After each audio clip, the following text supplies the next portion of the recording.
to use our organization as a way of saying there is an area, there are opportunities where you can bridge even the broadest differences.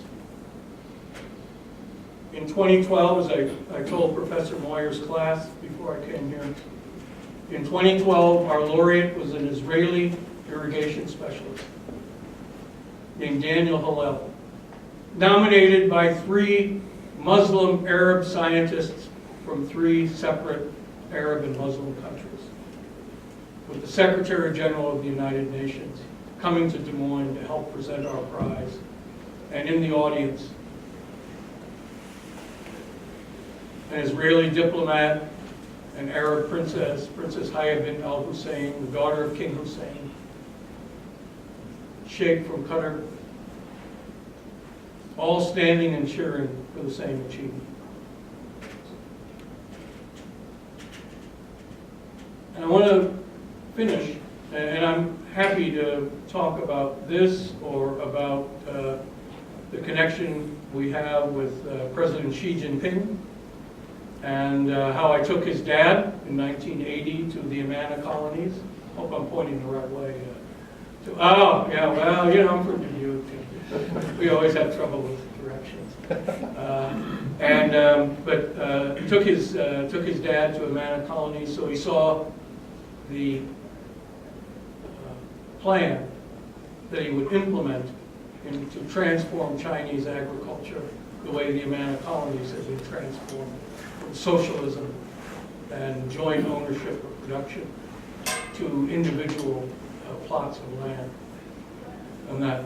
But the story I want to end with is the story of how in 2014, went to the U.S. Capitol on March 25th, coming up, Norman Borlaug's birthday. Hope you're going to have a little small celebration for him here on campus. He's just, his home's about 100 miles north in Howard County. And we unveiled his statue. A great moment of my career and my life there with the power of Borlaug. Here's Nancy Pelosi and John Boehner and Mitch McConnell and Harry Reid. And they're all being nice to each other because they're there at the Borlaug statue. I mean, who else can do that? And a couple of months later, and Borlaug, explained Borlaug's statue was erected by Mexican farmers in Obregon, by Indian scientists in New Delhi. And 2 months later, in 2014, I get a message from another country that wants to get a copy of our statue and erect it in their country. And it's from Iran. And they're holding a celebration to commemorate the 100th anniversary of Borlaug's birth in Iran.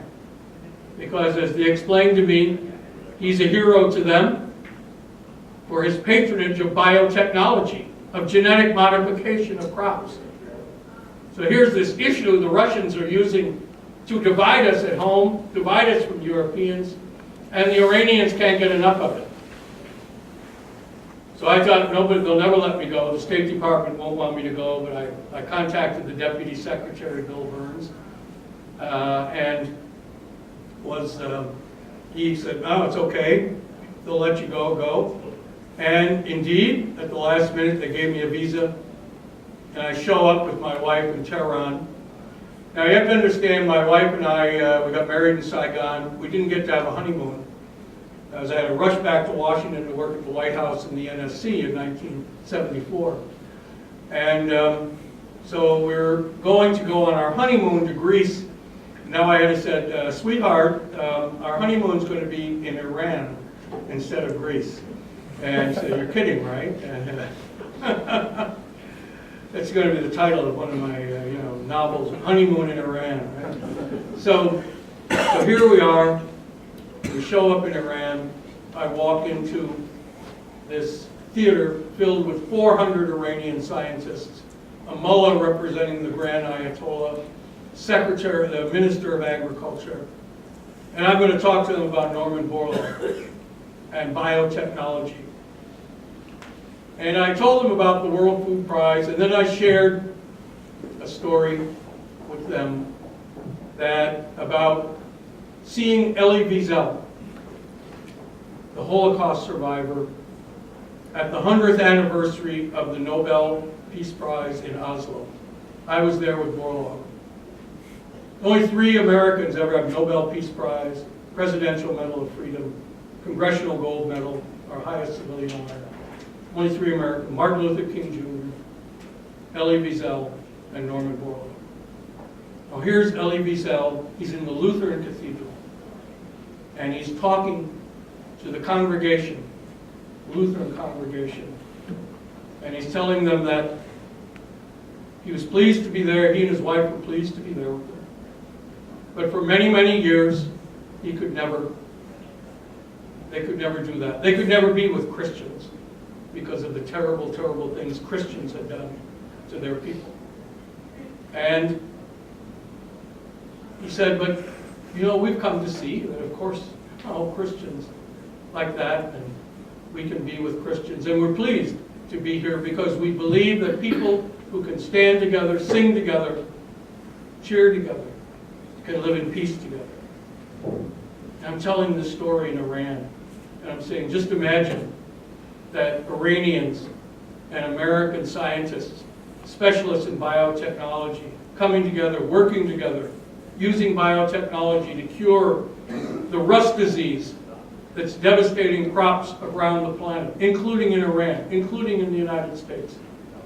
And just imagine an Iranian scientist, American scientist, coming to Des Moines and walking in to receive the World Food Prize, Borlaug's Prize, for this achievement.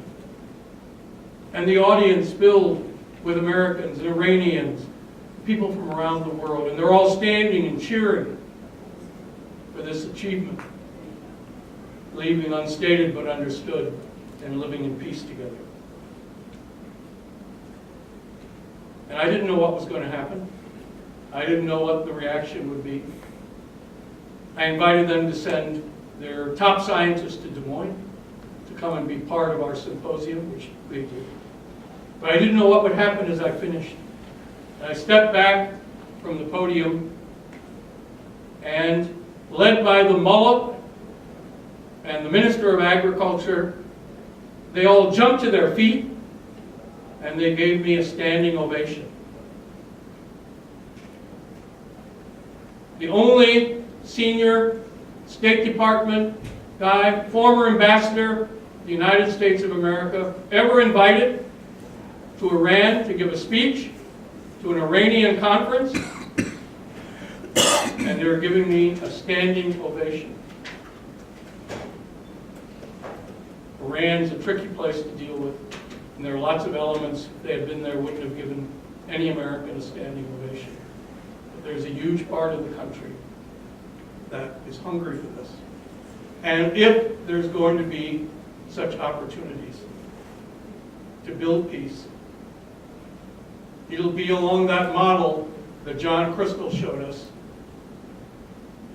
following the visit of Khrushchev to the Garst farm in 1959, at the most dangerous moment of human history, when nuclear weapons were poised to be fired by the US and the Soviet Union. And Khrushchev is there at the corn crib with Roswell Garst, saying, "Why can't I have corn like this in the Soviet Union?" And Garst sends John Crystal back and forth to Moscow, to the Soviet Union, all over the Soviet Union, bringing American agricultural technology, sharing it. Never once discussing nuclear weapons, nuclear disarmament, SALT limitation talks, but showing that you can build in some buffer, some modicum of understanding, some sense that it is possible in a relationship, even between such implacable enemies, to be able to work together in some ways. And he diffused the situation and made that possible, so that the nuclear weapons were never fired.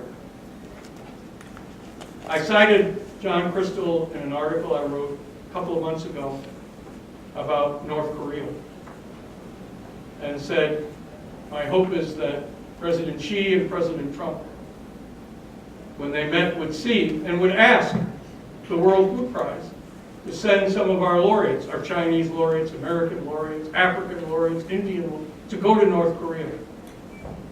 Explore ways that we could build in some understanding, some sense of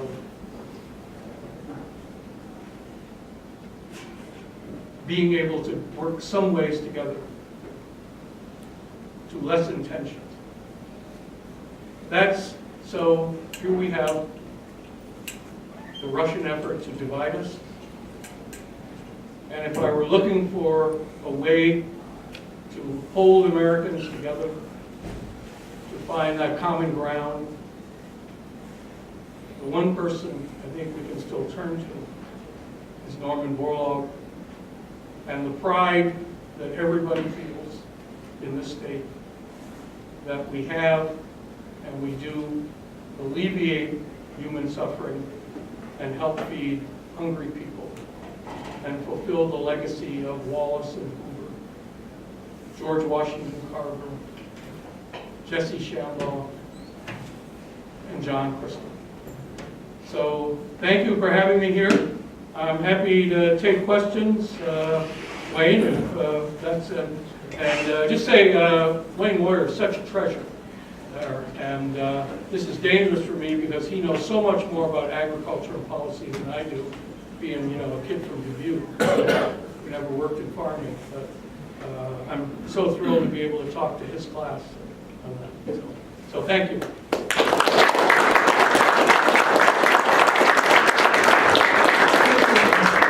Thank you, Ambassador Quinn. Questions need to come through this microphone because of the hearing.